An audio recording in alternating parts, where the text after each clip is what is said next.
Is your local bus company serving your football team? Buses run every 10 minutes. Avoid the traffic. Don't get stuck in the delay. Ipswich Buses, proud to partner with Talking Town.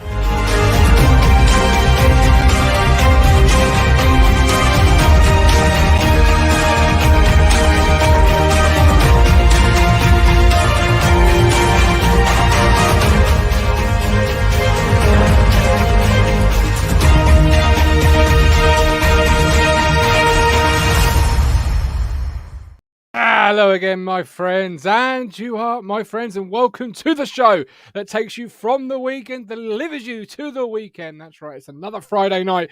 We are whittling down our time on a Friday night, my friends. The season is coming towards its climax, and sadly, I don't think Town are really in the mix. We've discussed that this week. It's been a great week actually on the platform for some absolute fantastic discussions. We've had some wonderful contributors and we've had some fantastic discussions from Carl Edwards at left back to the strike force to everything in between, and of course those playoffs. And are they or aren't they still on? On tonight's show, we'll look at Game Changer, 1 year in charge. We've got a little report card which we're going to discuss. You know, how do we rate their transfer business, their communication, the community efforts, and of course the decisions throughout the year. We'll give them a rating. I say we, the contributors and I. We've got the 1 to 11s for tomorrow's Shrewsbury. We've got the score predictions and everything in between. As always, we welcome you to get involved in your show on your platform. There is a live chat in which many of you are firing the comments into right now, such as this one from our YouTube member, Stephen Parry. Nice to see Teti Yengi hit 2 on his debut. Thinks this could be a useful loan for the lad. Now, I'm not quite sure what the level is. I'm going to be honest and lay it. I'm not quite sure what they class that level as, but it was pleasing to see him hit 2 on the debut. Obviously, talking of loans, you may or may not be aware that Armando Dobra has returned back to Portman Road from his loan. I'm seeing a shake of the head. That's what I read this morning. I'll bring you straight in. What are you talking about? Good evening. Good evening. What are you talking about? Why are you shaking your head at me, sir? He can't play for the first team. He's not allowed. I know he can't play for the... I didn't say he could play for the first team. It's just he has returned from his loan spell, though. Well, he might have returned from his loan spell, but he won't be playing. He can play for 23s. That's it. Of course he won't be playing. He couldn't give him... Cole just did his 11. Anyway, you're here now. How are you, sir? Dreadful. Yes, I hear you've been hit by the Rona. COVID is it. Same as Lee Brown. Should have been at Shrewsbury tomorrow. If anyone wants 4 tickets for free, shout me because I've got 4 going for free. Yeah, COVID's hit me for the second time, Martin, and I've been laid up on the sofa all week. Feeling a little bit better today, to be honest. But you do sound a bit full of it, and I don't mean the normal stuff you're normally full of. But every cloud, because I'll be joining you tomorrow on the match day. You certainly will be, and I'm really looking forward to it. Yeah, and I'm really looking forward to it. So, back to what I was saying at the start of the show, Armando Dobra has returned to Portman Road from his loan spell at Colchester. A disappointing loan spell. Is it fair to say that it's a disappointing loan spell, Rich? Am I being very disappointing? And he should have really listened to Matt Phillips, shouldn't he? He should have done, really, to be honest. Look at Corey and Dubber. Look at Corey and Dubber, because he's gone away from the comforts of home. Like when we had Tristan Nydam on and Martin, and he said he went to St Johnston and he couldn't even work a washing machine. You know, that's what it's all about, learning. Whereas Armando's probably still at home, living at home, or in digs. Get out there, you know, go spread your wings. There is an argument in the country where it's not so easy. There's an argument for it, I do agree, but more importantly, the ability that he's got wasn't unleashed on the pitch this year, which is disappointing because in some ways you could argue being in a comfortable surrounding should enable you to produce the best on the pitch, because when you're most unsettled is when you can at times have a dip in the form. So whatever way you look at it, whatever way, from whichever end of the piece of string, it is a disappointing loan spell. He probably didn't help there was a change of manager as well, Martin, you know, halfway through his loan spell. So obviously Wayne Brown's in the chat. Wayne Brown's come in and he's obviously got his own sort of ideas, and he didn't figure in it. So just one of them things. But I can't see Dobber having a future at Town next season, if I'm being brutally honest. Oh, no, minute. Apparently, it is a YouTube member Stephen Parry's birthday today. He kept that one quiet, didn't he? I know. I don't know if it's today, but I've just seen Colin post it. I've just seen Matt Stannard say it. So happy birthday to you. No? Wait, when is it then? He's just put, it's not my birthday till August. So why the fuck are we saying happy birthday to? I don't know. What on earth? It asked me. What on earth?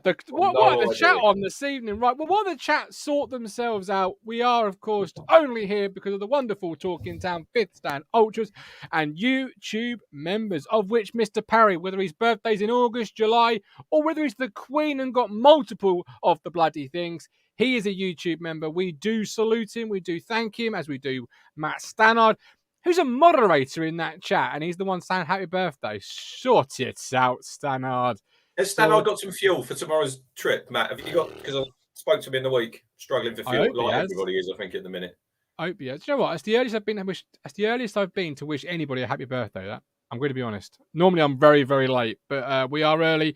A huge thank you, though, to the people on the screen, one of which will be joining us as our third contributor. There he is, top right, Mr. Dowling, our international correspondent of football. Big shout out to Charlie in the chat from One Rovers Vlogs. Absolutely, can't see that on the board though. So Charlie, sort yourself out, son. Get yourself on the TT 5th Standards. There is a link in the chat now. You can become a YouTube member from $4.99. Did you see? Just while I'm talking to Charlie, did you see? Obviously, we met Kaz and Lucy, didn't we, at the FCAs? Now he was he was the young lad to the right, wasn't he, or left? Yeah, Charlie sat next to me. Doing massive, great work with Her Game too. And last week at Bristol Rose, at their home ground, there was stickers up with the no to Her Game too, and I think they're going to ban them people. It's just unbelievable.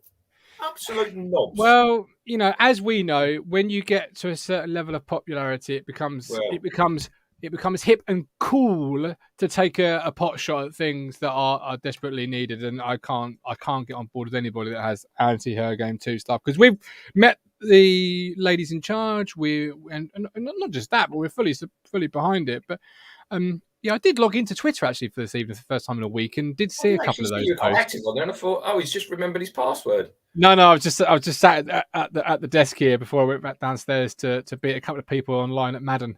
Are you still in the bad books? What happened the other night when you were on? You said you had to buy some stuff in the summer. I'm gonna have to buy some stuff in the summer. I don't have any money. She's the one with the money. She's not happy I'm spending it. She still hasn't really talked to me, to be fair. Yeah. But I've got a new obsession. It's beating people online at the NFL game Madden. I'm finding it delightful just to make people rage quit. That's my new passion in life. Making somebody from around the world rage quit because this face is the face that runs the place. Anyway, back to the show. Talking of embarrassments. Matt Holland on this day, Monday the 8th of April 2002. Town skipper Matt Holland says that it was the most embarrassed he has felt in his whole career following the Bolton 4-1 capitulation. I'm going to ask you, Mr. Moss, and I'm going to ask the chat as well. What is the most embarrassing moment in your footballing life? What are you most embarrassed about? That's probably got to be one following Town. We've had a few though lately, haven't we? Like going to Barrow and losing to them. We have, yeah. But Bolton away. What was his name? Bobic, Frankie. Yes, yeah. Hat-trick before half-time. Andy Marshall in goal, having an absolute stinker. 4-0 down in a relegation match that you need to win. That's got to be really high on the list. One of mine might have still got to be Chris Marston. Chris Marston's that goal. It's like prime Gascoigne. That is one of the only games when I've left early after I just walked out and thought, look, no one makes a tackle. He just runs across. Marshall again in goal, looking happy. And then he nearly misses. He goes around the goalie and just scuffs it in, doesn't he? And it's the way he runs away celebrating as much as I think, I've never ever done that. No. I keep telling you boys in the WhatsApp group, Ipswich Town are at the centre of all of everything. You got the teletext retro picture. Every time they show that retro picture, it's always Ipswich Town losing 3-2 to Charlton, having been 2-0 up. Oh, you've got giving Chris Marsden his best goal of his career, of his life. Forget his career, of his life. Didn't score many. No, exactly. He ain't scored many, mate. That wasn't it. That was we were a goal down against Bolton within a minute. Yeah, they were all at our end as well, I think. If I remember, Jamie Clapham scored an absolute world, didn't he, right near the end? But it didn't matter because it was 4-1. And I think that game, there's a lot of people wanting to leave at half time, but you were locked in and you couldn't go anywhere. So, well, as Jojo would sing in a couple of years, later, it's all just a little bit too late. We've got Mike D. I think when we signed Lee Chapman, EJ Norris, Peterborough in the Championship. Oh, Lee Chapman, that is a great shout. Who did he score his only goal against, Mike D? You must know this. He did. Carl Brooks, I tried to jump over a puddle on Wednesday away when Dazelle scored, but ended up in the middle of it. That's my ITFC blunder. Love it, Carl. I love it. He was busy on Wednesday's show. Right. It is 8:40. It is time for officially the weekend to begin. On the other side of this, we'll have our contributor, Mr. Mark Dowling, join us. But it's time to raise those beers. Hello again, friends. And you are... Wait, that's the wrong one.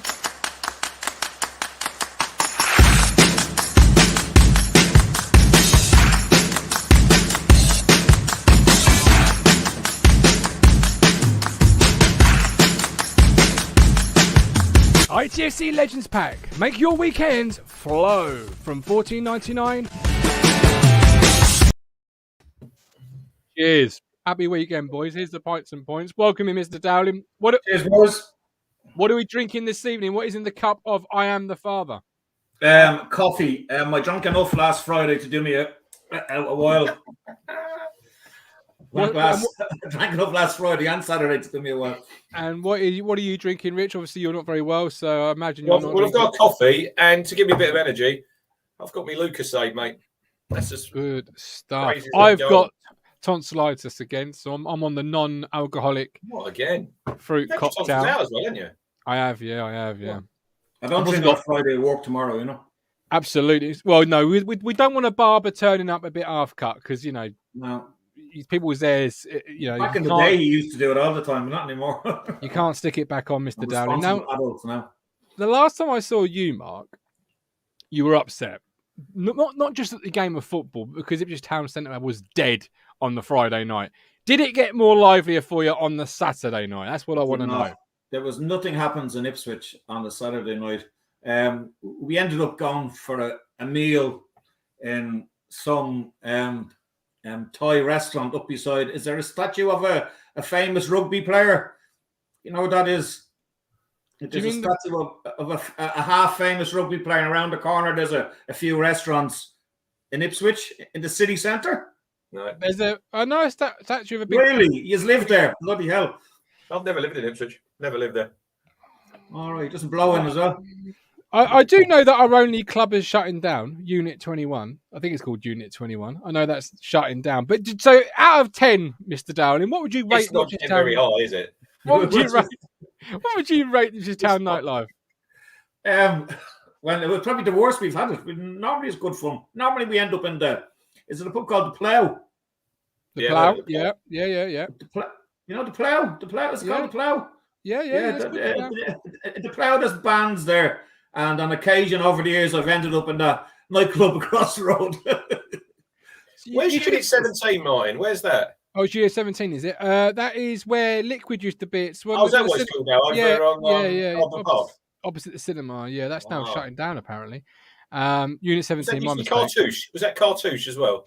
No, I don't think so. I think Cartouche. Was that up where Hollywood's was? Yes, I think it was. Yeah, I've been to Liquid before. That was ages ago. I went there. The Monkey Bar. Was there a Monkey Stick or Monkey Bar or something? We were in that on the Saturday night. The Monkey. No, I haven't been out in Ipswich since Fire and Ice shut down, and that was like 15 years ago. So in hell. That was a great club, Fire and Ice. Next time I'm over, you'll come out for a pint and we'll have a good night. Well, I did go for a pint after last week's game, just not with you. Where did you go? You wouldn't have been able to go with me. I wouldn't be able to keep up. The Black Horse. Yeah, Black Horse. I've been there. That's all right.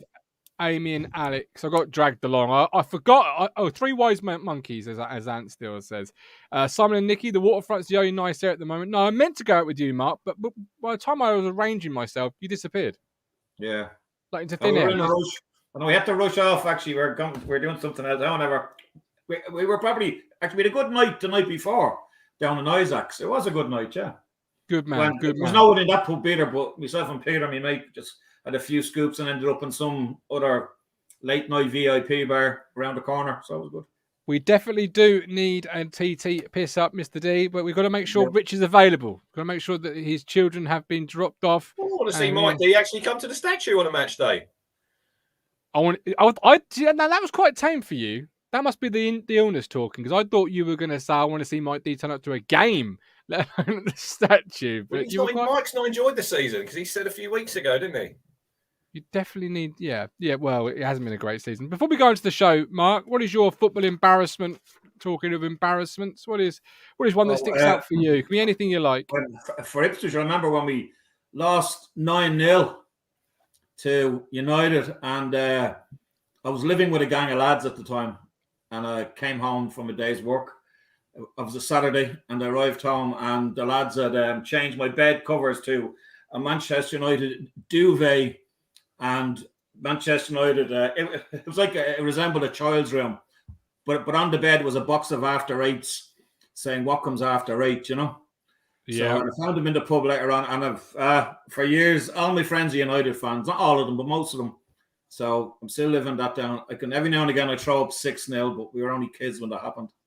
I think that season when we lost twice to Norwich, Martin, 4-1 and 5-1 has to be up there, doesn't it? Darren O'Dear. Well, I'd say Aaron Lee Barrett in goal was probably... Oh, it wasn't Lee Barrett's fault. Behave. Aaron Lee Barrett had the best points per game for any goalkeeper with... I'm going to make a bold claim here because I'm not technically true or sure if it's true. You can say ever. Ever. I was to say ever. He wasn't terrible. He wasn't a terrible goalie. He wasn't very good, but he wasn't. He wasn't the best. He wasn't the worst, but he certainly was better than Andy Marshall. I think I'm better than Andy Marshall, but I'm just going to say that now. Mike D, I'll come on way without any young people. We need to get on it. Absolutely. Cindy's nightclub, says Ant still back in '89. The year I was born. Monkey, that was good when that used to be there. Yeah. The drummer monkey's gone. Riley's the snooker place has gone as well. It's totally changed in Ipswich. Oh, it's a shithole for drinking, let's be honest. Procrastinating Womble. Christ, I'm old. I remember Liberties and £5 in all you can drink. I remember Ray's. Ray's was quite good, which was the little place opposite, next to the fish and chip shop at the Butter Market. You know, that very great little place. Anyway, Lee Barrett couldn't catch a cold, says Ben Moore. I think Ben was wrong on that one. He wouldn't even remember him, would he, Ben? No. Not old enough to remember Lee Barrett. Not in the good days of Lee Barrett. Anyway. Right. The good days. The good days of Lee Barrett. Right.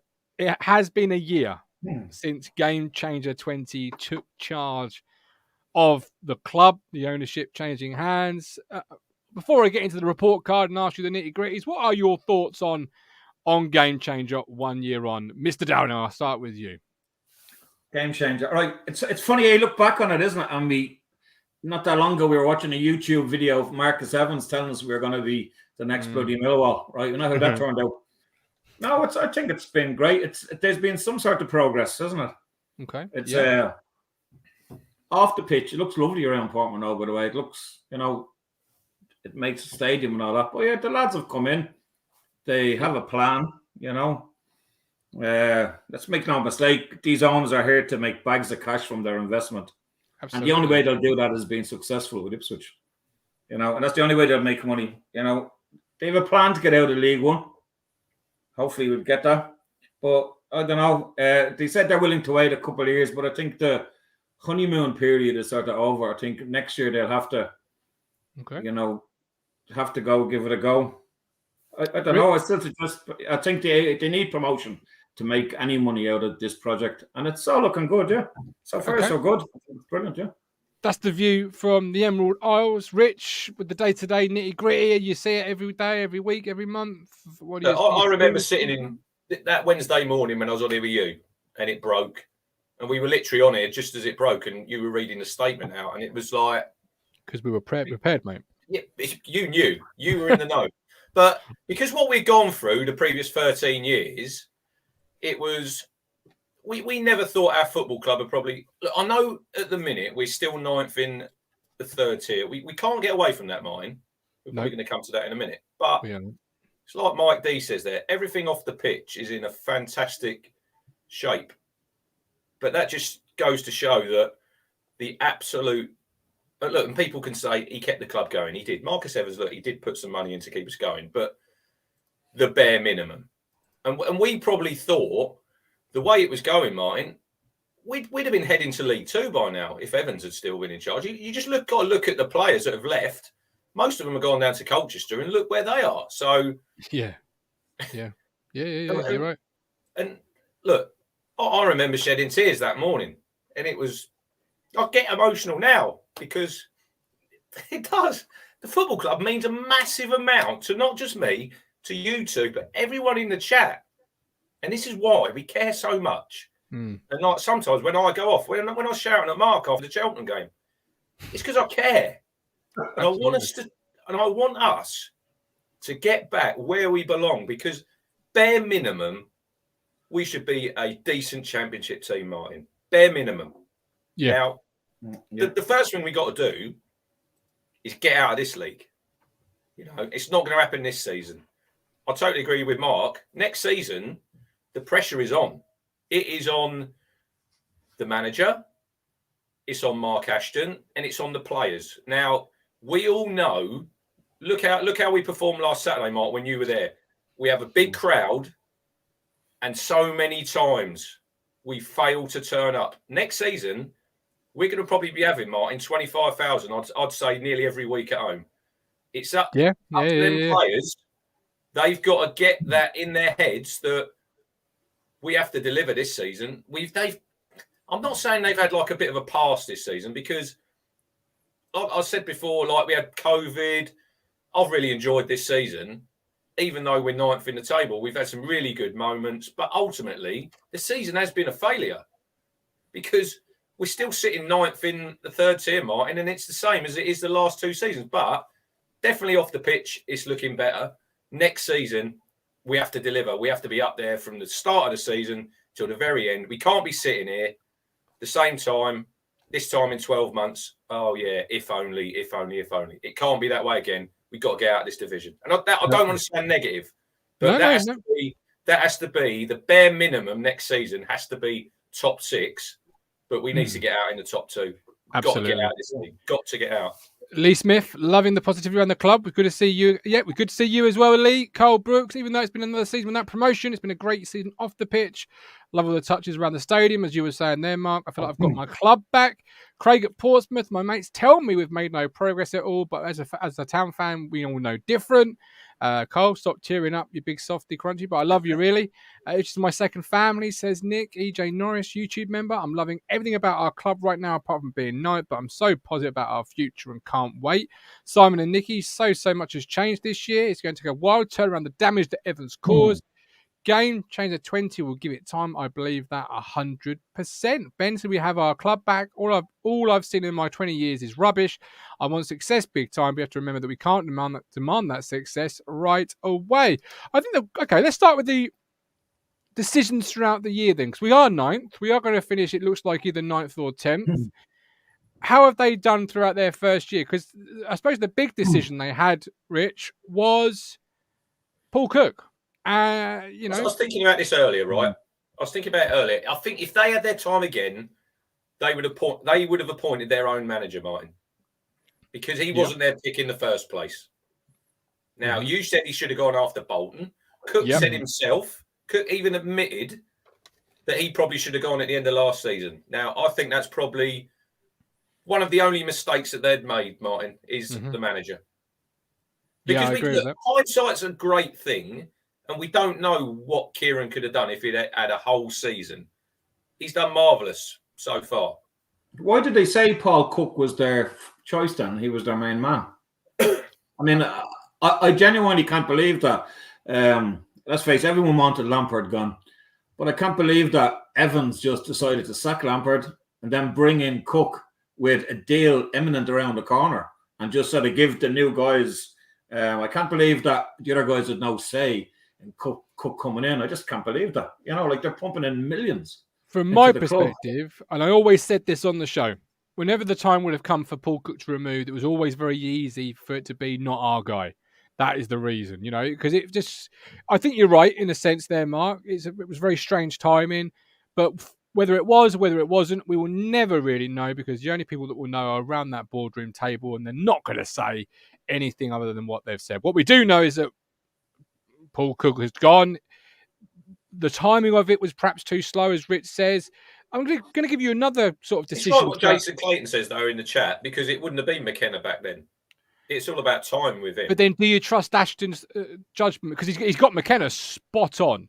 Yeah. So would he have had another McKenna? You don't know. McKenna wouldn't have left. We don't know. You're dealing with the hypothetical there. What we do know, from my perspective, Mark, is that Cook was here a little bit too long. But another decision they had to make through this season was the January window. Do they go for it? Do they not?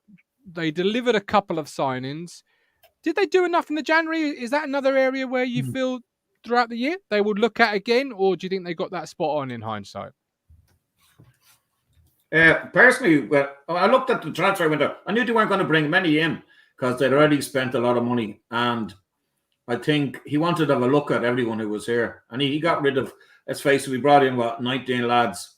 I'll be very surprised if 19 of those fellas are here come the summer. I think we've already seen they're not good enough now, and we need them ready now. And the lads who are alone, I just can't see any way back from them. I'm not saying they won't turn out to be good players, but we need better players now. If you look at the game tomorrow, you'll see we'll only have 2 players playing who started that first game of the season against Morecambe. That's Burns and Wilfington, right? And we're still in the third tier. We finished 9th again. We couldn't beat Cambridge, Morecambe, Cheltenham. Accrington Stanley beat us twice. We couldn't beat Borough, and we 2 goals of them. And yet we've made progress. We have made progress somehow. And that I don't know what the answer is. It's a strange one, isn't it, Mark? It's a strange one, Mark. When we say that we're still moaning that we're 9th, but we're all saying that we've made progress. It's also I've looked at the fans in the end of the day can't be blamed for the team dominating games and not finishing off. We can't be blamed for not taking our chances. We can't be blamed for not finding a striker. So unfortunately, the manager and Mark Ashton are going to be held responsible for going out and finding somebody who can put the ball in the net from progress. I watch all the games. I find it hard to believe that what he sees in training, I can't believe that the fellas aren't scoring goals in training. So whatever formations they're using in training, they just can't seem to carry it on to the match day. And that's a bit frustrating. So I have to find people who can do that. And it's hard. It's League One. League One players are inconsistent. And that's why they're there.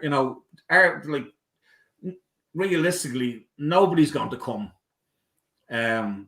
in for our players to take them anywhere further. Really, they're not. Oh, yeah, there's a few good players in there, but they're League One level for a reason. They're inconsistent. I do think we're going to build a team that by the time we get back to the championship, we'll have a chance of sort of staying there the first year, and then we can rebuild and that. But I think our current lot, we need 3 or 4 players and the fellas we currently have to improve and build on what they've already done this season. Then we'll have a good season next year. But we still, it's going to be tough. Let me put to you, Rich, any other year we make the playoffs comfortably, but this is an historically competitive year for League One. You tweet earlier, Martin, and you bang on. It's going to be 80 points, isn't it? It's an historic figure. I don't think it's been reached in decades, let alone ever. I don't know, but any other year, like last year's League One, for example, God Christ, we finished 5th. We finished 5th easily. Like teams last year couldn't buy a win. We finished. We had like 8 0-0 draws, and we were still there or thereabouts. This year, though, is so competitive. It's an anomaly for me. Yeah, there's no teams when you're thinking they'll have a bad run. They'll have a bad. Everyone's been on good form, Martin. Everyone's been on good form, and it shows that he's done such a good job, McKenna. He's only lost 3 games, yet we haven't really moved anywhere. We haven't, have we? Because the teams above us, they've been in such good form. And it is. You have to say, look, well done to them. Absolutely, because it's like Plymouth. I said to when the manager left and he went to Ryan Lowe left and he went to Preston, I thought they're going to struggle now. You know, Schumacher took over, never managed a team. He was always a number 2, but he won manager of the month today. And you just got to look at Plymouth's form, mine. I know we beat them, and we can all say, oh yeah, they weren't a very good side, but before they played us, they won 9 out of 10. Absolutely. We still haven't won. This is the thing that why we are where we are. We still haven't managed to win 3 league games on the bounce. For as good as we've been under McKenna, we still haven't been able to get that monkey off our back. And next season, we're going to have to go on 5, 6, 7 game winning runs if we're going to be up the top where we want to be and where we expect to be all season. It can't be another, oh yeah, we couldn't beat the top 6 again, you know, or we could only win 2 on the bout. No, that's all got to go next season. And I think it will. Yeah. I agree, because as Mike D says here, it's still League One. We have $9 million wage budget. That is a good comment, but I'm going to take the positive out of that. The $9 million wage budget. This is an ownership that will give McKenna, Mark, the resources that he needs, whatever that may be, whatever the list is going to include in the summer, be that porter cabin removals at Playford Road, or be it 4 new players that are going to cost XYZ. They've already proven in only 12 months that this game changer is literally changing the game and will give McKenna whatever he needs. It's funny, we need better players. And yeah, I wouldn't swap a lot of the ones we have in the first 11. I'd be really curious at the end of the season when the League One Team of the Year is put up, right? And you match our 11 against their 11. You'll find that the 11 that are picked probably wouldn't get into our team by the fans, you know, because we'll think that Wes Burns is better than whoever, and the defense is better than whoever, and our goalkeeper is better. So I'm really interested in who the fellow players will vote for in the League One Player of the Year, you know, because yes, we think our players are brilliant. There's 5 or 6 of them who are really, really good, and walk onto any other League One team. But there's something missing, and I can't put me finger on it myself. Hopefully McKenna realised, when he does realise there's something missing. And I presume as we speak, he's putting the plan together to put the jigsaws in, because he knows himself. He likes the project. And he's good. But sitting here, Mark, in April, compare this to previous years, even years in the Championship under the previous ownership, you know you need an ingredient. You know it. But previous years, I'm not going to lie here, I would sit at this table and I'd think, we need a striker. But you'd know in your heart of hearts, this club is going to have to sell 1 or 2 players, your better players, to bring that striker in. So you're not ever moving forward. Whereas this year, Mark, and I don't know how you're feeling, you can tell me in a sec, genuinely, I've got no fear of losing any of our players, just adding what we need, because they have ambition the same way Rich has raw ambition and passion for the football club in the same way you do. I'm genuinely believing that this year they're going to just give McKenna what he needs, because they've proven that already. Do you feel that difference? I'll tell you, I was thinking about this, and maybe I'm totally wrong, and hopefully I am, but these owners bought into the club. I'm not saying we're going to become a selling club, we're not, but we're going to be able to sell a player. So if someone has come on the radar, it wouldn't surprise me if they took the money for it. So say Fridge, by prime example, if someone comes in, says they want him, they'll go, okay, we have Burgess. Now, I'm not saying anything could happen, injuries. I'm just saying in current form, they might say, when we have a fella for that position, where previously we didn't have any fellas for those positions. At the start of the season, we looked as if we had 2 players for every position. And it was going to be, if someone gets injured, the next guy will come in. And it was all looking good. And then we found that certain players weren't as good as we thought they were. I still have loads of hope. But out of the current lot, if in the morning we got to the Championship, say, just by fluke we got into the playoffs and got up, we'd probably have to get rid of probably 12 of the 19 fellas we brought in. And that's realistic. But we would have the money to buy better. And I think we're going to buy for the short term and to get to the next level. And then those fellas won't be good enough for the Championship. They just won't be. Right now they won't be, absolutely, but you never know what direction of development is going to happen. Rich, I think he's a great coach, by the way, and I think he can make the players we have better, and a lot of them are young. I think he's really good. Yeah, absolutely. Rich, game changer. It's not a name they've chosen by accident, in my opinion. They're here to change the game, as corny as that sounds, I do believe. And that does mean, as Mark just sort of alluded to, as fans, we have to be on board with the fact, say a Wes Burns, for example, he's having a purple patch of his career at the moment. If a club came in with silly money, plenty of clubs are after him. Plenty of clubs are after him. I spoke to his dad, but he won't be going nowhere. No. I don't expect him to, but we have to get on board with the player trading. Player trading, like you say, player trading. It's interesting when Mark said there about the fridge, because he'd probably be the one, Martin. If anyone got sold, I think we've got replacements there. You've got Burgess, you've got Corey and Darber coming back, you've got Elton Baggett. So he would be the one, if there was anybody want to be sold. I think he might be. Look, I'm not saying George Everton. I wanted to go. No, but ball-playing defenders are always in high demand. True, because they don't grow on trees. Yeah. So I agree. Him and Wolfenden for me are probably going to be the two players I'm most keeping an eye on this summer, because they're both ball players. Wolfie's still got he's done well for half a season. Still needs to get his head down, Martin. Still needs to get his head down and have a really good, solid season in this league, because he's still a little bit susceptible to switching off a little bit. I thought Ironside played him quite well last Saturday, and he's still got to learn when he comes up against them big, strong. Like he's given a cheap free kick away for that goal, where just stand there, don't give the foul. And we might have won the game. But look, if anyone gets sold, fair. We have to accept it, and we know that we've got the money available to bring in these other signings. Look, we made 19. We knew when we signed them all that they weren't all going to come off. No, we should have signed Scott Twine. Funny, isn't it? At the start of the season, most people, just before the ball is kicked now, we probably thought, all right, Wolfenden has had his go, we'll get rid of him. And as for Donasian, we couldn't see a way back for him in any way, shape, or form. And now look at him. Caden Jackson, Mark. But listen, what I will say about Caden Jackson, he put his head down. Thought he was useless last year. I will say that. He put his head down. Is he the type of player?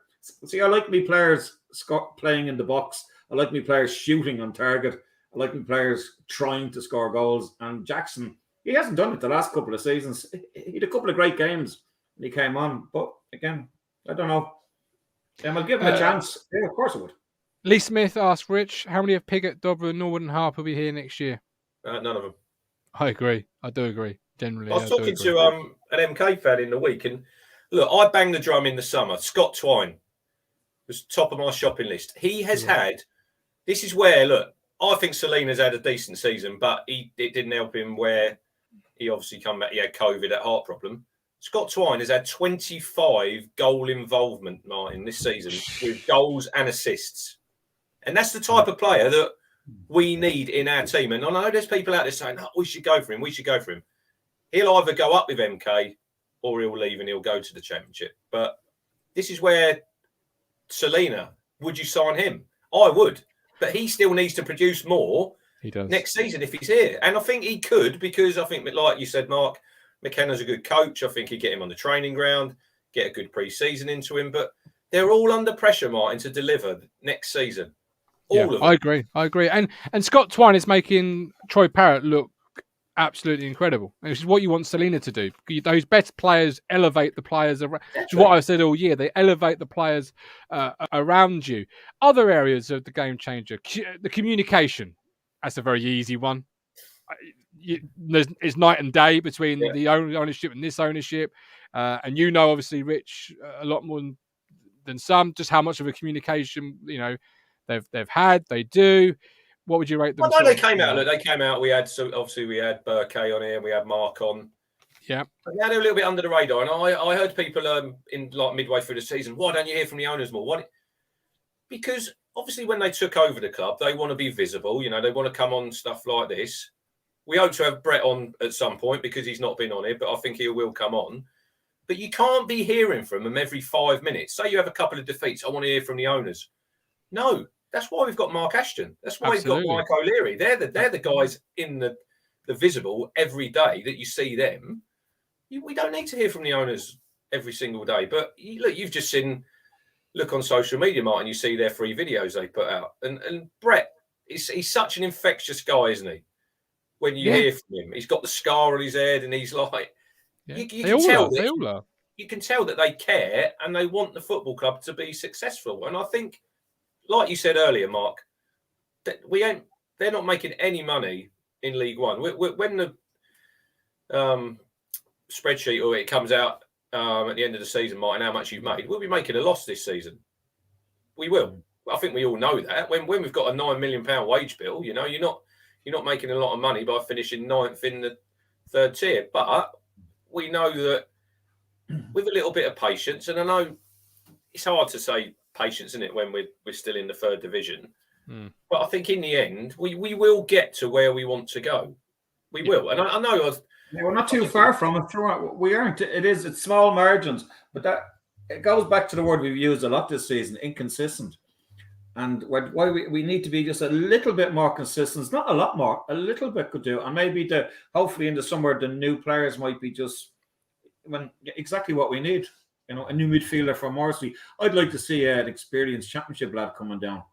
Now, I don't mean a fella who's nearly 40 and can't tie his laces. I mean a lad who maybe lost his way a little bit and just might be still have something to prove. And I don't know who that fella is, but in general. Okay. Procrastinating Womble. I think platforms like this and all your good work hold the club account. So I have to communicate more. Oh, I certainly hold the club to account. I can assure you that, Mr. Womble. That's another thing. That's a really good point, that. I love it, Moan. I love it. But that is a really good point there, Martin. Like, we've had James Norwood on. We've had Connor Chaplin on, and it shows, like you say, the communication. Now, Edward... Marcus Nash, if you need to talk to him, we've got him available. It's that line of between us and them, and other podcasts. We're not the only podcast who've had players on, so it shows that they are actually communicating, and this is another way of getting people out there and supporters seeing. Look, Norwood's on the podcast. Oh yeah, we had over 5,000 watching that. That shows that people might say this platform, it's a load of rubbish. Well, it isn't, is it? No. It's not, because. No. It proves that we're trusted by the club. And so look, Blue Monday, been going 7 years, not for everybody. I think they do a really good job as well. They've had people on. So it shows that there's that line of communication between both of them. And going forward, we'll have more people on here. And look, it can only help Ipswich Town Football Club. Yeah, absolutely. And those people that you mentioned there, I ain't bothered what they think. If the owners like it, the club likes it, as you said there. So whatever. Mike makes a point I want to come back to. If we're seriously getting at this league, we don't sell our best players. I'm going to challenge that point, Mark, and I'm going to say, why not? No player at third tier is irreplaceable. You are not dealing with Lionel Messi. You are not dealing with Mbappe. You are, all due respect, Wes Burns is our best player. But he's not irreplaceable in the third tier. There are other alternatives. It's about getting the best still, isn't it? 100%, yeah. I think it's like the best in. I think the problem isn't, again, it's back to the fans. It's not the problem is getting the. I think that we can sell whoever. It's irrelevant because it's up to Mark Ashton. He brought in 19 players. 19 players who actually all had, well, I don't know whether they all had, but the majority of them had played for Paul Cook. So Paul Cook actually knew how they played. And it's still surprising that he couldn't get a tune out of them. Maybe it's because they all were a little bit older. But a whole lot of them came here for that reason. Like they came here for the project. I think it's still a great project. I do like McKenna. And I think he's going to tune a few of the lads in. But I think some of the lads as we bought, just already we know they're not going to make it. And there's no point in wasting our time because we're not Marcus Evans Ipswich anymore. We're lads who mean business. And unfortunately, we need to get up as soon as possible. And absolutely, if next season we're struggling, I can see our so-called star players going. And I'd hardly blame them. But that won't be the fans' fault. That'll be a fortune, And I love the lads. Mark Ashton and Kieran McKenna will be the fault for not getting those players in and delivering. That's the fact, Rich, third tier. Nobody is irreplaceable. Because what Mike's saying there, in my opinion, Rich, is you don't say your best players like you haven't got that level of quality that you can't, like Jack Grealish, where you can't sort of replace it, have you? No, look. I know it's hard for you because you're close to the, but talk about Macaulay Bonne. Burst into the scene, cooled off a little bit. You've got Janoy Donasian burst onto the scene, cooled off a little bit. Like, you're dealing with third-tier players at the end of the day. Yeah, and for whatever we say about selling your best players, we've still finished 9th. Yeah. If they were so good, we wouldn't be sitting 9th in the league. And I agree with you, Mark. They're not consistent. This is the whole problem. We haven't been consistent all season. If you're consistent all season, you win more than 3 games on the bounce. I think at the minute, Martin, we've got some very good players, but we haven't got a team. We've improved since Kieran's been here. He just needs 2 or 3 more pieces to that jigsaw in the summer. And if he has to move the odd one out to bring someone else in, he will. And Mark Ashton will. They will. If George Edmondson, someone comes in and says, right, we'll give you 5 million for George. Thank you very much. Oh, bite their hand off. That's a great deal, 5 million. You've got Cameron Burgess. Corey Ndaba comes back from his loan. Or you might sign someone else. How much did we sign Edmondson for? 750 grand? Burgess was nearly, so around that sort of. Yeah, there you go. So I don't. The players are doing something right. They are doing something right because people are getting, as other clubs are talking about. Mike, the fisherman, you're totally missing the point. Why we're not going to become a selling club? We're not going to be selling wholesale players, are we? No. If 1 or 2 have to leave in the summer, so be it. Yeah. So be it. But they will replace them by better. The thing is now in future, our project, we have to replace whoever's leaving with better players and keep maybe some of the existing 11 as bloody backup for other lads if they get injured. I'm talking about the best. I'm not talking about keeping, no offense to him, but like Tom Carroll, you wouldn't keep him. You might keep Evans instead, just to keep that. I'm sort of suggesting, but it's like Bonne. He was a great lad, but if you ask a QPR player fan, I suggest this what they say. Oh yeah, he had a good start, but he hasn't scored goals in Division 3 now in ages, so we won't be coming back here. You know what I mean? I'd imagine that's what they would say. Could be wrong. Yeah, selling club, no, but a club that it's trading. It's called player trading. It's called Moneyball. It's called whatever you want to call it. I've got people in the chat saying, "Didn't Mbappe be in EastEnders?" Oi, Tiffany, I love ya. Used to love Beppe DeMarco. What a great character he was in EastEnders. What was his brother? Giovanni. That's the one. Giovanni. Yeah, the mum was called Rosa. You know it all, didn't you? The sister was called, I think it was called Teresa or Tessa. Beppe DeMarco. He's a copper. Tiffany, I love you, Tiffany. I do.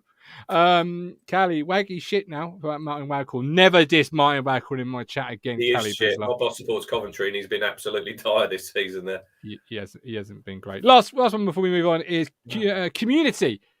Because obviously one of the big things they did when they came in was said about the community links needs to be better, blah blah blah.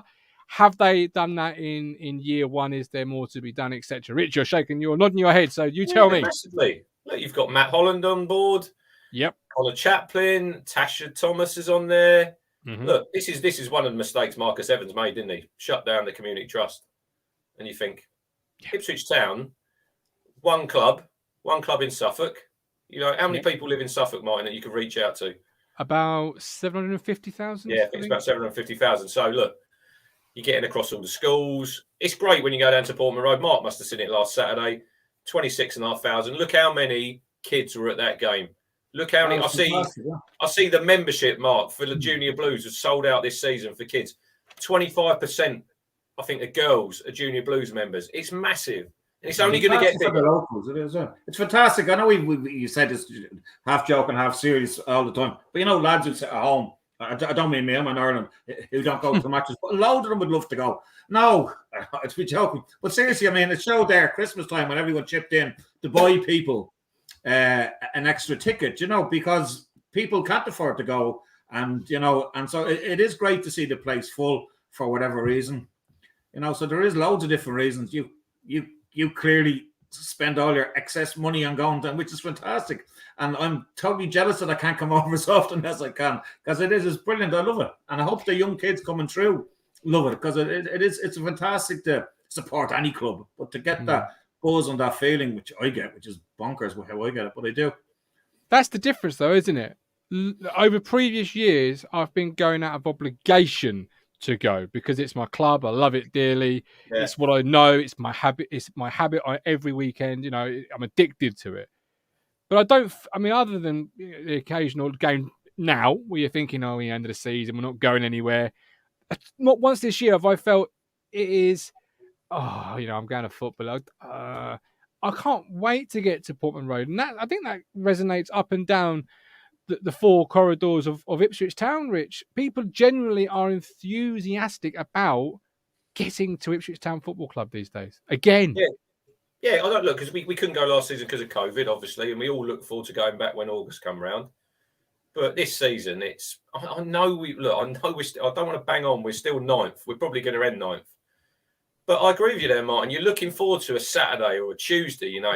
It's another game at Portman Road. I'm looking forward. I'm gutted that I can't go to Shrewsbury tomorrow. I know it's probably a nothing game, but I can't go, and I'm gutted that I can't go because Colin's going and Callie's going. You go and see your mates. Look at the community you've built. You go there on a Saturday. Yeah, at Portman Road on Saturday. We all rock up to the statue. Mark come over. Brilliant. Last Saturday. Everyone comes over. Everyone's so friendly. Amy, yeah. Yeah. And I noticed walking. Sorry, I noticed walking around the ground before and the day before yesterday. Like people do have smiles on their faces. Yeah, we lost. It was terrible, but we genuinely when there was no one coming out really angry last week. No, it was just. Literally, it was accepted to be just one of those days. Yeah, people were pissed off. It wasn't it was a terrible display and all that, But people in general walk around, they were just happy, smiling. Like they see that something is about to happen just around the corner. I just hope the lads who are local aren't sort of kicked in the teeth again. Because it is, you're waiting a long, long time for something to happen. And anyone under 20 hasn't seen any type of success at all. I mean, let's face it, your biggest successes, beating, Crew Alexandra 4-0 on a Wednesday night 10 years ago. I mean, that's wrong, you know what I mean? That's so wrong. I'm not getting hung up on this. Absolutely. I'm not getting hung up on this 9th position stuff, Rich, that people keep banging on and bleating on about. My eyes do not deceive me. I've seen enough football. I'm old enough. I'm ugly enough. I'm going grey quick enough to know what I know about football. And I've seen enough season ends to know when things next year are a hope and a prayer, a wing and a prayer, if it all goes right, if we can just, this feels different. This looks different. This is different. Forget 9th. That is just one of those things. I know you have a laugh every week. You put the league table up, and I know you're a bit tongue-in-cheek. It is now, isn't it? It has to be. It is a bit, yeah. I think we're all on board that we know this is totally different than what we've been used to over the last 13 years. And I know, look, every pre-season comes around, when you get the fixtures, when you go to that first game, everyone's always optimistic then, Martin. But I think we know and we believe that something's going to happen. And we really do. Yeah, because you see it and you feel it. You can taste it. You can feel it. Like Mark says last week, even though we lost, we're going to get another big crowd when we play Wigan. There's a butterfly. And last game, it'll be another big crowd. My kids are going, and now they're saying to me that they're enjoying it. Look, they've not seen anything.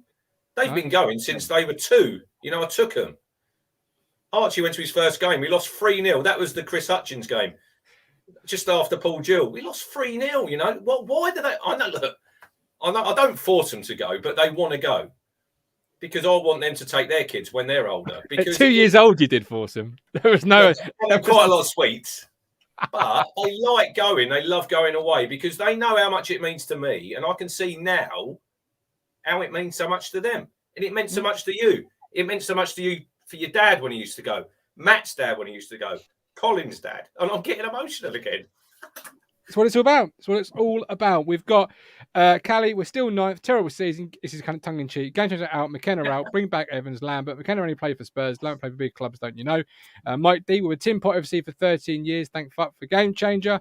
Leighton Durrant. Look how we've changed under McKenna. Very, very optimistic and excited about next season.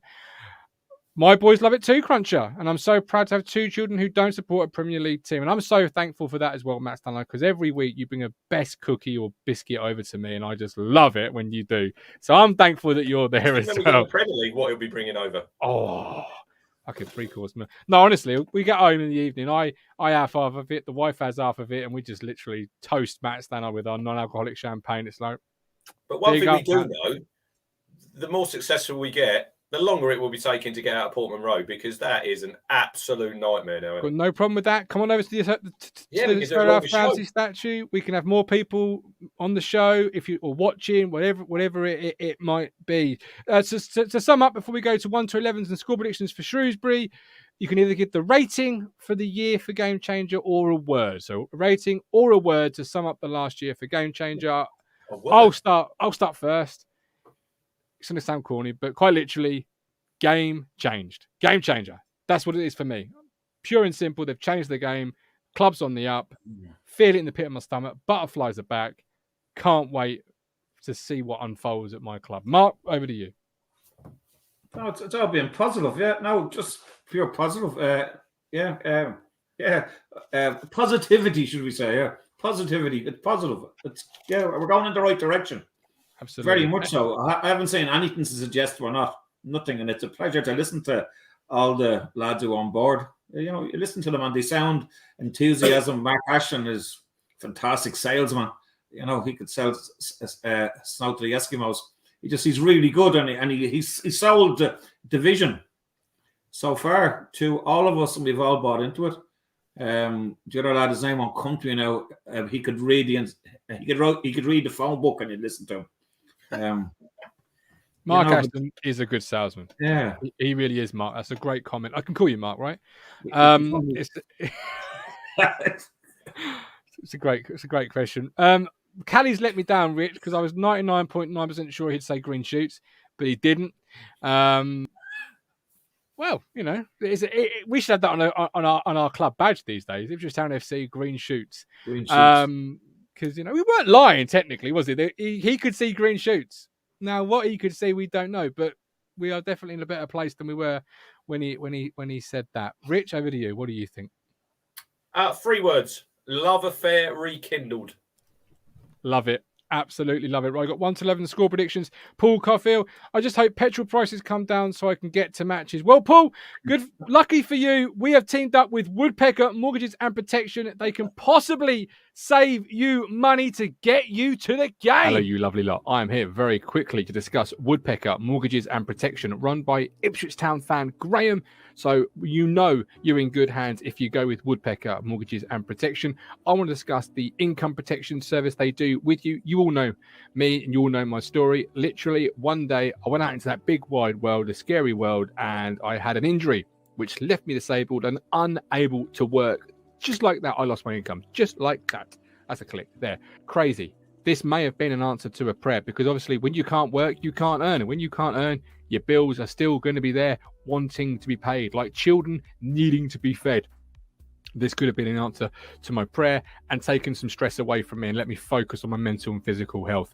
Income protection insurance, it's not for everybody, but it might be for you. So give Graham a call on 01636 337 447 or email graham@woodpeckermortgages.co.uk. And I must say, your home may be repossessed if you do not keep up repayments on your mortgage. You know it makes sense, you lovely people. And it really does make sense. And they do a whole range of... I don't know. He's dropped out. I'll bring him back in a second. First-time buyer, home mover, remortgaging, buy-to-let. But here's the biggie. Life insurance, income protection, home insurance, private medical insurance. All of those things that they offer, they could save you money. They could make your life better. But, of course, if you do not keep up payments, your home may be repossessed. But Graham, he's a Town fan. So if anything else, let's give a Town fan a little bit of business. That would be great. Right, we definitely have a manager who knows what he's doing. Give him all our support. Absolutely. Mike D earlier in the chat, while we wait for Mark, said, Martin Pert, do you want to hear from him, yes or no? Mr. Moss. I wouldn't mind hearing from him. See what his voice sounds like. I've never heard from him. But do we need to hear from him, really? I've heard the big screen's being put in just to focus on him. That's what I've heard. Possibly. You know. When is that big screen going to be in for next season? Or I don't think they know where it's going to go, because it was going to go in that corner, and then I'm not sure. Look, we'll find out through the summer what's happening, and when we go back. July the 30th, isn't it? Yeah, July the 30th when we start. Not long. It's not long. We end on April the 30th. We're back on July the 30th. It really is not long. Mike D. Ashton still has plenty to do running the club and bringing our club back.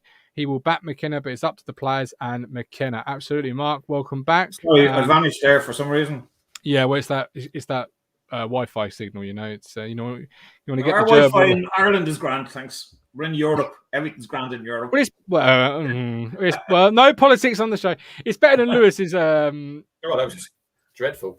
Yeah, that really was. Right, Shrewsbury tomorrow. Shrewsbury, whatever it might be, however you might say it. It is sadly looking more and more likely to be a dead rubber in the league.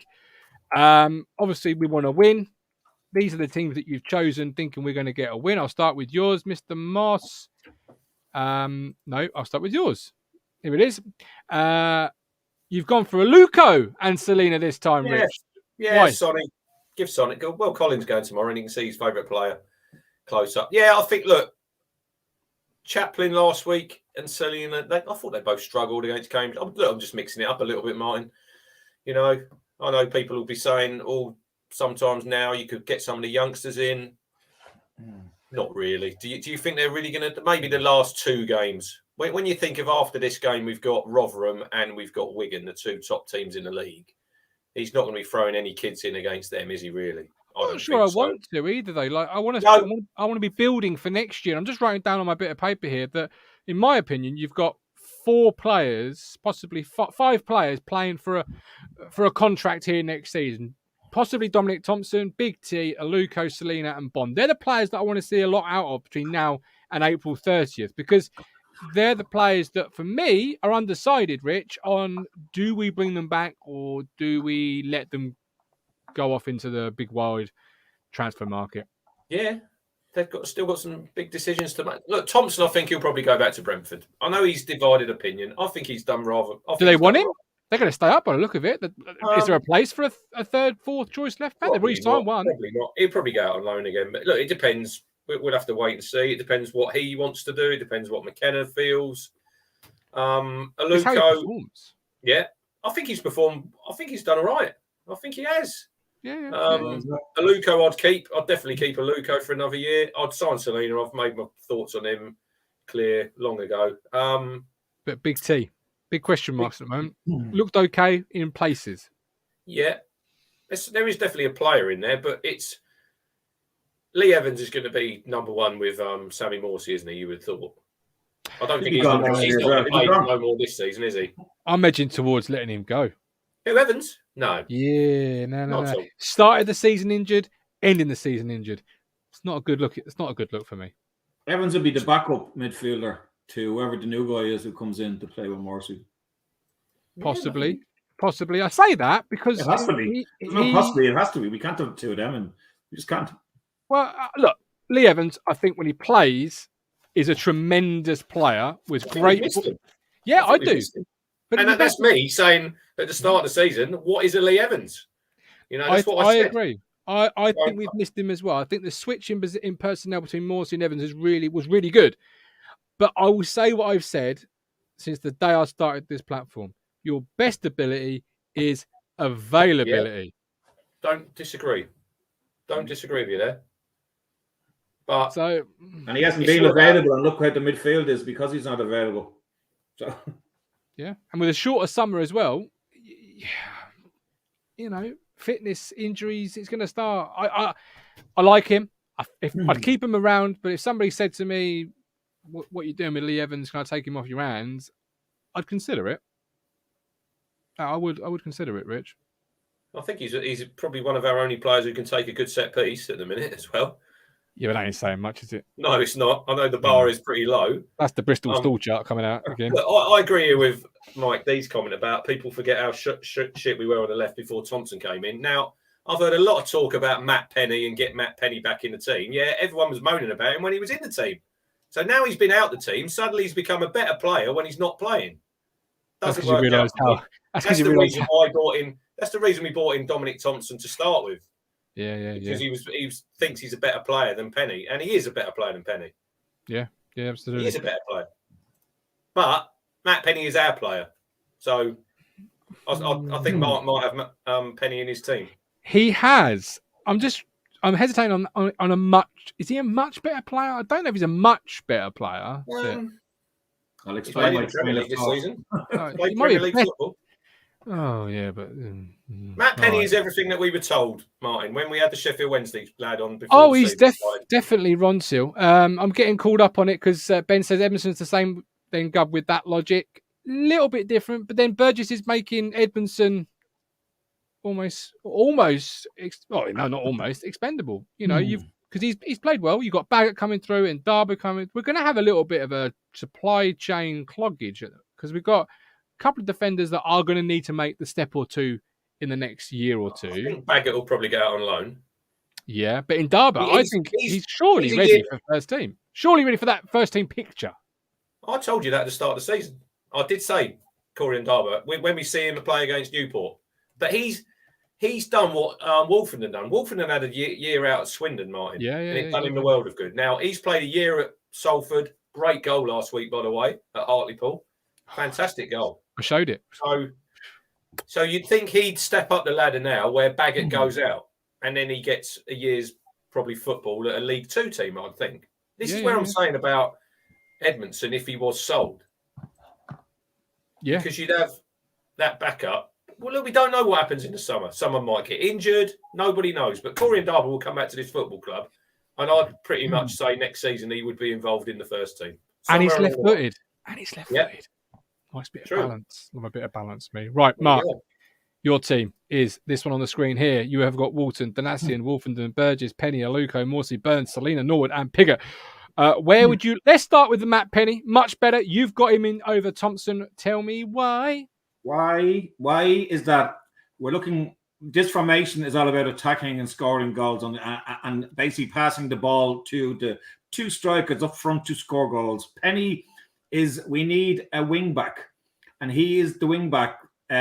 Thompson is a right-sided defender. We don't need a defender. We've got Burgess, Wolfenden, and Donasian doing defending. We want Penny, who's a bit like Burgess, shoots up and down the wing, can defend a bit, but not a lot. But he passes the ball a bit better. His link play with has been. Everyone said he can't defend. He can't, but I'm not putting him into defend. I'm putting him in defend to run down the wing because Edwards is unavailable. So I put him down there. I think he could pass the ball to Aluko, who I also have in this centre of midfield with Morsey, because I think he's the only other midfielder we have who doesn't lose the ball. True. Penny can't pass. I agree with Matt Stanley. Watch the amount of times he gives the ball away, Mark. Matt Penny. I think the ball sticks to Aluko like glue. Anyway, then he can give it to Selena, who then, in truth, has two lovely feet. He'll pass the ball on to Norwood, who'll miskick it, and it'll go to Pickett somewhere along the line and hit off his arse and go in. 1-0. 2 seconds later, Shrewsbury will equalise, but then we wait till the 80-90 minute where Pickett will bang another one in because Selena will come in, fall over, hit Pickett, and 2-1 Ipswich. Have it all sussed. Sorry, right. No, you've made it sound so good and so fun, and I love that. But you've kind of also glossed over the fact you've got Norwood and Joe Pickett up the top, and I think there's a little bit more exploring than what you've given it there. Okay. My train of thought on Pickett is that you don't become a bad player overnight. You just don't. True. And he banged them in last year. There's a few games left. I do think. I'll see him. Did you watch the Oxford game, Mark? I do. Yeah. That was one of the worst number 9 performances for a Town player for many a year. He was absolutely there on his own. If he plays with someone, I think I'm talking about old-fashioned way where you'd lob the ball up and Norwood to get it and probably head it down. Do Pickett where he'd be waiting inside the box. I like me players. I like me strikers hanging around the box like old-fashioned hatchers. I'm not saying he's it, but between now and the next couple of weeks, I guarantee that Kieran McKenna is going to be looking at him. And maybe he's the guy who scores in training and just can't score. I like Bond, don't get me wrong, but I don't think he's the player to solve our problems next year. I don't know who is.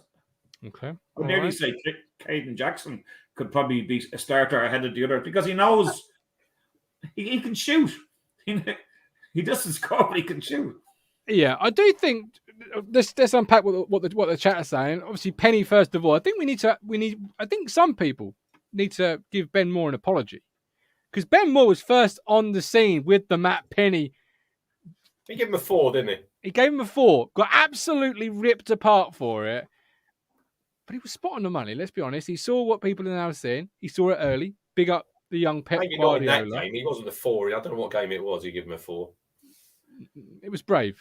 It was brave, yeah. and that's what we like on this match platform. trainings anyway. We've done them every week, and then they stopped. Well, Thompson's a much better defender, anyway. much better, and he'll be going back to Brentford. But for the team tomorrow, we need someone to put the ball up front, and I don't think he passes it up as quick as Penny when we've seen him doing. But if Ben had more of an ego, Rich, he'd be doing what some people do on this platform. And listen to my opinion. I told you I was right. Listen to my opinion. Put some respect on my name. You got an opinion. Shout loud. Come on, Ben. Absolutely, yes. Matt Stannard, Sean Gladden, £4.49. Oh, good man, Sean. We love you. Thank you very much, brother. But can we hit the like button? That's what I was kind of saying in a jokey way. Can we hit the like button, please? Because we've only got 29 likes, but a lot of people 29 likes. I know. What? Shocking, isn't it? Come on. Just for turning up in a How many got watching live? How many's watching live now? 90 on YouTube. Come on. Every single one of you now. In front of you. The button is in front of you. I don't understand. I've never understood that. I'm really sorry. The button's in front of you. You don't have to do anything else. Absolutely. Andrew Roberts, I believe we'll be successful next season, but if the unthinkable happens, we don't go up. What would we do then? We're not even going to think about that, Andrew. All right? Not even going to entertain the idea. Get it out of your head. Get it out of your universe. Show. That is for a parallel universe. Doesn't exist in this one. Score predictions then. What do you think it's going to be tomorrow? Rich? 2-0. You said 2-1. That was in my other dream. Rich? They've got quite a good defensive record. We can keep a clean sheet. Now we can keep a clean sheet. We're going to have 4 attempts and 2 goals. 4 attempts and 2 goals. Yeah, they got quite a good back four. They got Matt Pennington plays for them, didn't he, Martin? Former Town loanee. I was reading Steve Cottrell. He said some really nice words about Town with the the lad who had the heart problem when we played him at home. Yeah. He did. Didn't he? Really good. He went through COVID really badly. Cottrell. He's a good guy. I think it'd be a tight game. I can't see him being many goals. I'll go for a 1-0 Town victory. We'll nick a win. Get back on the horse. Okay. Right. Yeah, 1-0 Town. All right, I like that. Okay, to close, because I know I haven't done it with you. 60 seconds on the clock. You can. If I've got a player that's played for Shrewsbury and Ipswich, you can ask any question you like. I'll try and answer it. It's a bit of guess who. Rich, 60 seconds. This is a player that's played for Ipswich and Shrewsbury. You can ask anything from career accomplishments, the day he retired, the day he started, when he played for Town, when he played for Shrewsbury, all that sort of jazz. I'm sure you've seen it. 3, 2, 1, go. What era? He played for Town between 88 and 95. What position? A host of positions, but predominantly across the defence, in the centre. How many games did he play for Town? According to Wikipedia, 277 games for Town. What was it, 88 to 95? According to Wikipedia, yes, it was. How many goals did he score? Yeah, for Ipswich, 12. Was he captain of Town?